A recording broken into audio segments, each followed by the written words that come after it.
اب وہ جب 3 سوالوں کے جواب دیتا ہے تو فرشتے چوتھا سوال اس سے پوچھتے ہیں، جو میں نے قبر کا چوتھا سوال، مسئلہ نمبر 78، تمہیں کیسے پتا چلا؟ ان 3 سوالوں کے جواب تمہیں کیسے آئے؟ وہ کہتا ہے میں نے اللہ کی کتاب پڑھی تھی، میں اس کتاب پر ایمان لایا اور میں نے اس کے حق ہونے کی تصدیق۔ اللہ کی کتاب پڑھی ہوگی تو تصدیق کرے گا نا، اگر سنا کے سنی ہوگا تو کیا تصدیق کرے گا؟ ہاں، پڑھا کے سنی ہوگا تو تصدیق کر دے گا۔ پھر آسمان سے آواز آتی ہے میرے بندے نے سچ کہا، اس کے لیے جنتی بچھونا بچھا دو، اسے جنتی لباس پہنا دو اور اس کے لیے جنت کی طرف دروازہ کھول دو۔ قبر کے اندر ہی جنت کی طرف دروازہ کھول دو۔ یعنی آپ سمجھ لیں جس طرح یہ اب ٹچ سکرین موبائل رکھ کے اور جناب لیپ ٹاپ رکھ کے سامنے لوگ بیٹھے ہوتے ہیں نا، تو ایک دوسری دنیا میں چلے جاتے ہیں، تو جنت کا فزیکلی دروازہ کھول دیا جائے گا، اس کو جنت کی ہوائیں بھی، خوشبو بھی آئے گی اور انتظار وہ کرے گا۔ وہاں اسے ہوا کے جھونکے اور خوشبو بھی آتی ہوگی اور حد نظر تک اس کی قبر کو کشادہ کر دیا جائے گا۔ خوبصورت چہرے، خوبصورت لباس اور بہترین خوشبو والا ایک شخص اس کے پاس قبر میں آئے گا اور کہے گا اس چیز سے خوش ہو جا جو چیز تجھے خوش کر دے، یہ وہ دن ہے جس کا تجھ سے وعدہ کیا جاتا تھا۔ وہ شخص پوچھے گا کہ اے شخص تو کون ہے؟ تیرا چہرہ بھلائی لانے والا چہرہ ہے۔ وہ جواب دے گا میں تیرا عمل صالح ہوں، یعنی نیک عمال ایک خوبصورت انسان کی شکل میں اس کی قبر میں آ جائے گا۔ تو پھر وہ شخص کہے گا اے اللہ، اے میرے رب، جلدی کر، فوراً قیامت قائم فرما دے حتیٰ کہ میں اپنے اہل و عیال کی طرف چلا جاؤں۔ یعنی مومن کہے گا اللہ جلدی جلدی قیامت آئے، مجھے تو اینڈ رزلٹ نظر آ رہا ہے، مجھ سے انتظار نہیں ہوتا، فوراً قیامت آ جائے۔ ابھی سائملٹینیس کنٹراسٹ آنے والا ہے اس میں۔ جب کافر اور مجرم شخص دنیا سے جاتا ہے تو آپ صلی اللہ علیہ وسلم نے فرمایا سیاہ چہروں والے فرشتے بالوں سے بنا ہوا ایک کمبل لے کر آسمان سے نازل ہوتے ہیں اور حد نظر فاصلے تک اس کے سامنے بیٹھ جاتے ہیں۔ پھر ملک الموت، موت کا فرشتہ آتا ہے حتیٰ کہ اس کے سر کے پاس بیٹھ جاتا ہے اور کہتا ہے خبیث روح، اللہ کی ناراضگی کی طرف چل۔ وہ روح اس کے جسم میں پھیل جاتی ہے تو وہ ملک الموت اس طرح اسے کھینچتا ہے جیسے لوہے کی سلاخ کو گیلے اون میں سے کھینچا جاتا ہے، چھس کر کے۔ گرم سلاخ جو ہے وہ اونی کپڑے کے اندر، گیلے کے اندر ڈال کے یوں کھینچی جائے نا، اس طرح اس کے پورے جسم سے اس کی روح نکالی جاتی ہے۔ پھر ملک الموت سے باقی فرشتے اس کی روح کو لے کر پلک جھپکنے کے برابر بھی وہاں نہیں رہنے دیتے حتیٰ کہ وہ اسے بالوں سے بنے ہوئے کمبل میں لپیٹ لیتے ہیں اور اس سے زمین کے مردار سے نکلنے والی انتہائی بری بدبو نکلتی ہے۔ وہ اسے لے کر اوپر چڑھتے ہیں تو وہ فرشتوں کی جس جماعت کے پاس سے گزرتے ہیں تو فرشتوں کی جماعتیں کہتی ہیں کیسی خبیث روح ہے۔ وہ کہتے ہیں یہ فلاں بن فلاں کی روح ہے، اور وہ اس کی دنیا کا انتہائی کبھی نام لے کر بتاتے ہیں حتیٰ کہ اسے آسمانی دنیا تک لے جایا جاتا ہے۔ اس کے لیے دروازے کھولنے کے لیے درخواست کی جاتی ہے تو آسمان کے دروازے اس کے لیے نہیں کھولے جاتے۔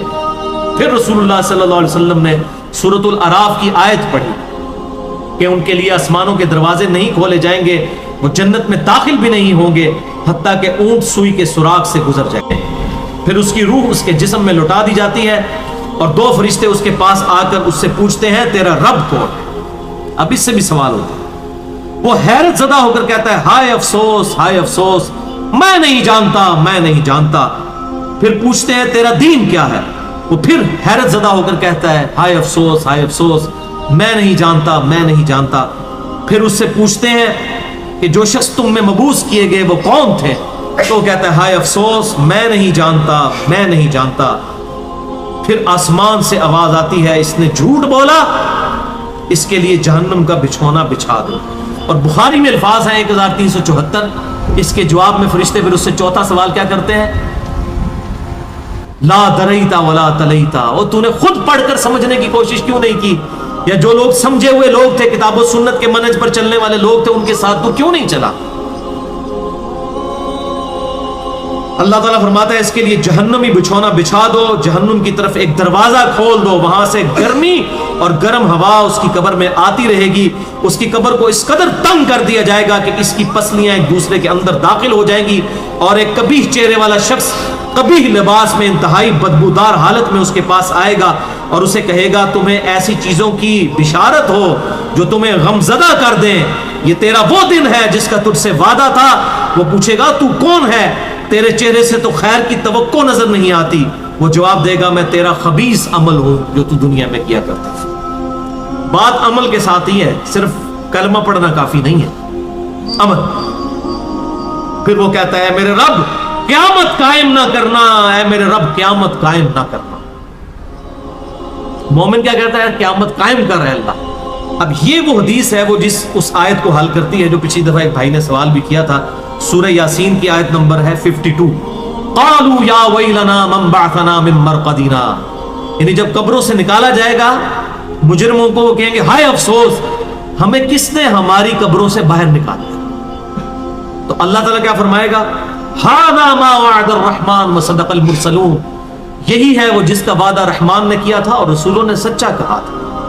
تو کہتے ہیں جی منکرین عذاب قبر کہتے ہیں جی وہ انسان کیوں کہتے ہیں ہماری قبروں سے کس نے اٹھا لیا, تو اس پہ عذاب تو نہیں ہوتا؟ عذاب تو ہو رہا ہے. وہ آپ دیکھیں اس وہ حدیث میں کیا کہہ رہا ہے اللہ, قیامت قائم نہ کرنا, یعنی یہ عذاب تو آیا, قیامت آئی تو پھر بڑا عذاب بھی مجھ پر آئے گا.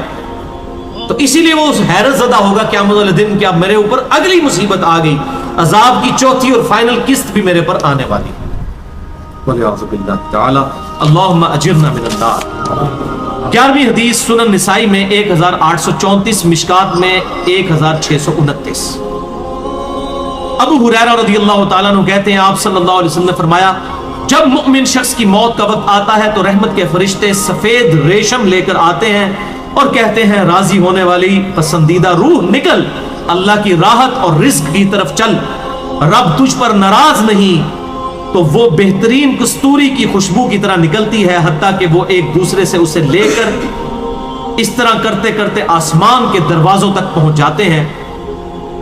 تو وہ کہتے ہیں زمین سے یہ کیسی پاکیزہ خوشبو تمہارے پاس آئی ہے. وہ اسے مومنوں کی روح کے پاس لے جاتے ہیں, یعنی نیک آدمی کی روح کو, جو پہلے مومن مر چکے ہیں ان کی روحوں کے پاس. تو انہیں اس کے آنے پر اس سے بھی زیادہ خوشی ہوتی ہے, یعنی مومن انتظار کر رہے ہوتے ہیں اور ویلکم کرتے ہیں. جیسا کہ تم میں سے کسی کو اپنے بچھڑے ہوئے شخص کے ملنے پر خوشی ہوتی ہے. تو وہ آلریڈی جو مردہ روحیں وہاں پر پہنچی ہوتی ہیں, جو مر چکے شخص جو ہوتے ہیں ان کی روحیں, وہ نئی آنے والی روح سے پوچھتے ہیں فلاں کا کیا حال ہے, فلاں کا کیا حال ہے. پھر وہ کہتے ہیں اسے چھوڑ دو کیونکہ یہ ابھی ابھی دنیا کے غم میں مبتلا ہو کر یہاں پر آیا ہے. تو مرنے والا شخص کہتا ہے کہ تم جس شخص کے بارے میں مجھ سے پوچھ رہے ہو وہ تو فوت ہو چکا ہے, کیا تمہارے پاس نہیں آیا؟ وہ کہتے ہیں اسے تو اس کے ٹھکانے ہاویہ یعنی جہنم میں پہنچا دیا گیا ہے. اور جب کافر شخص کی موت کا وقت آتا ہے تو عذاب کے فرشتے بالوں کا لباس لے کر اس کے پاس آتے ہیں اور اسے کہتے ہیں ناراض ہونے والی ناپسندیدہ روح نکل, اللہ کے عذاب کی طرف چل. وہ مردار کی انتہائی بدبو کی صورت میں نکلتی ہے حتیٰ کہ وہ اسے زمین کے دروازے کے پاس لے آتے ہیں. تو وہ کہتے ہیں یہ کتنی بدبودار ہے, حتیٰ کہ اسے کافروں کی روح کے پاس ملا دیا جاتا ہے. اب دیکھیں کہ وہ مومن پوچھ رہے ہوتے ہیں, اب میں اس کو ٹرانسلیٹ کر رہا ہوں, برا نہیں منانا. وہ مومن کہتے ہیں کہ فلاں شخص کا کیا حال ہے, فلاں بزرگ, فلاں مولوی صاحب, فلاں حضرت صاحب کدھر ہے. وہ کہتے ہیں وہ تو جناب کدوں نہ مار بیٹھے تو آڈے کول نہیں پہنچے. اور پھر فرشتے جناب اتنے نہیں آئے جو دوزخ ہی تھے, دیکھ لیں. یعنی وہ اسی لیے پوچھ رہے ہوتے ہیں کہ تو چل ہم تک پہنچ گیا, فلاں بھی ایک دنیا میں بڑا کوئی مشہور نیک آدمی تھا, وہ کدھر گیا؟ تبھی تو وہ ایکسپیکٹ کر رہے ہوتے ہیں نا اس کو کہ اس کو بھی یہاں پہ آنا چاہیے. تو ان کو بتایا جاتا ہے کہ بھئی وہ یہاں پر نہیں, وہ کہیں اور پر ہے. 12ویں حدیث جامعہ ترمذی میں 1071 نمبر اور مشکات میں 130 نمبر ہے. سیدنا ابو ہریرہ کہتے ہیں نبی صلی اللہ علیہ وسلم نے فرمایا جب میت کو دفن کیا جاتا ہے تو 2 سیاہ فام نیلی آنکھوں والے فرشتے اس کے پاس آتے ہیں. ان میں سے ایک کو منکر اور دوسرے کو نکیر کہا جاتا ہے. سیاہ فام نیلی آنکھوں والے خطرناک شکل کے فرشتے منکر اور نکیر. پس وہ کہتے ہیں تم اس شخص کے بارے میں کیا کہا کرتے تھے, یعنی نبی صلی اللہ علیہ وسلم کے بارے میں سوال ہوتا ہے. تو وہ کہتا ہے وہ اللہ کے بندے اور اس کے رسول ہیں. میں گواہی دیتا ہوں کہ اللہ کے سوا کوئی معبود نہیں اور محمد صلی اللہ علیہ وسلم اس کے بندے اور رسول ہیں. وہ دونوں فرشتے کہتے ہیں ہمیں پتا تھا تم یہی جواب دو گے. پھر اس کی قبر کو لمبائی اور چوڑائی میں 70 ہاتھ کشادہ کر دیا جاتا ہے. یہ 70 کہتے ہیں کثرت, حد نظر تک کشادہ کر دیا جاتا ہے. پھر اس کے لیے اس میں روشنی کر دی جاتی ہے. پھر اسے کہا جاتا ہے سو جا. وہ کہتا ہے میں اپنے گھر والوں کے پاس واپس جانا چاہتا ہوں تاکہ انہیں بتاؤں کہ میں کامیاب ہو گیا ہوں. لیکن وہ کہتے ہیں کہ تو دلہن کی طرح سو جا، جسے اس کے گھر کا عزیز ترین فرد ہی آ کر بیدار کرتا ہے، حتیٰ کہ اللہ تعالیٰ اسے اس کی خوابگاہ سے قیامت والے دن بیدار کرے گا، یعنی اسے لٹا دیا جائے گا، پھر اس پہ وہ کیفیت وہ جنت والی تاری رہے گی، پھر الٹیمیٹلی اللہ تعالیٰ اسے دوبارہ سے زندہ کرے گا۔ اور اگر وہ منافق ہوا تو وہ کہے گا میں نے لوگوں کو ایک بات کہتے ہوئے سنا تو میں بھی ویسے ہی کہا کرتا تھا، یعنی مجھے نہیں پتا، اللہ کی وہ گواہی نہیں دے سکے گا، رسول اللہ صلی اللہ علیہ وسلم کا اقرار نہیں کر سکے گا، میں کچھ نہیں جانتا۔ وہ فرشتے کہیں گے ہمیں پتا تھا تم یہی کہو گے، بس زمین سے کہا جاتا ہے اس پر تنگ ہو جا، وہ اس پر تنگ ہو جاتی ہے حتیٰ کہ اس کی ہڈیاں اور پسلیاں ایک طرف کی دوسری طرف آ جاتی ہیں، یوں بولے اعوذ باللہ تعالی، اور اسے مسلسل عذاب ہوتا رہے گا حتیٰ کہ اللہ اسے خوابگاہ سے دوبارہ زندہ کرے گا، یعنی قیامت تک اس پر وہ اس حالت میں عذاب رہے گا، ہمیں نظر نہیں آئے گا۔ جیسے سویا ہوا شخص ایک ڈراؤنا خواب دیکھتا ہے، وہ تکلیف محسوس کرتا ہے، پاس کھڑا شخص نہیں محسوس کر سکتا۔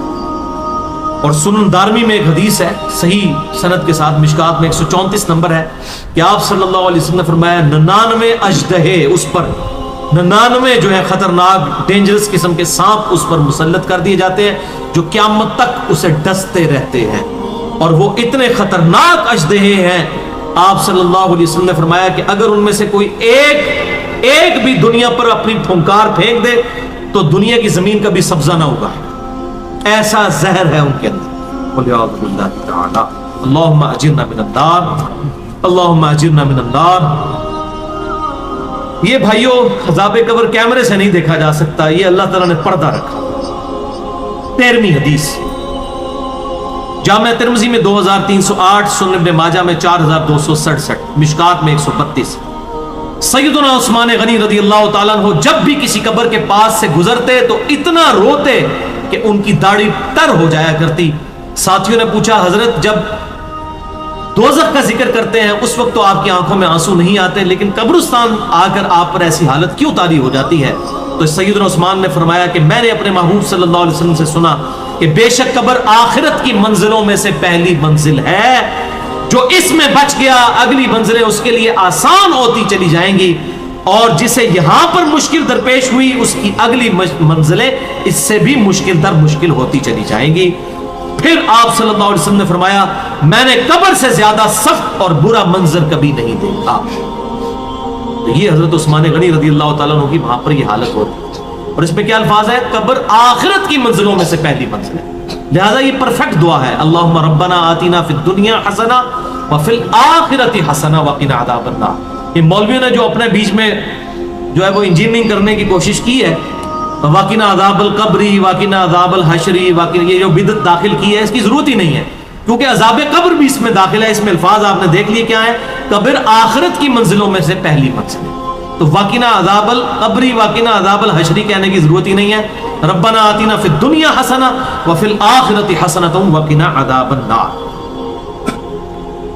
اس سے یہ بھی بات پتہ چل گئی کہ قبرستان جانے کا مقصد ہے آخرت کی یاد، جو صحیح مسلم میں حدیث ہے 2259 کہ قبروں پہ جایا کرو تاکہ آخرت کی یاد آئے۔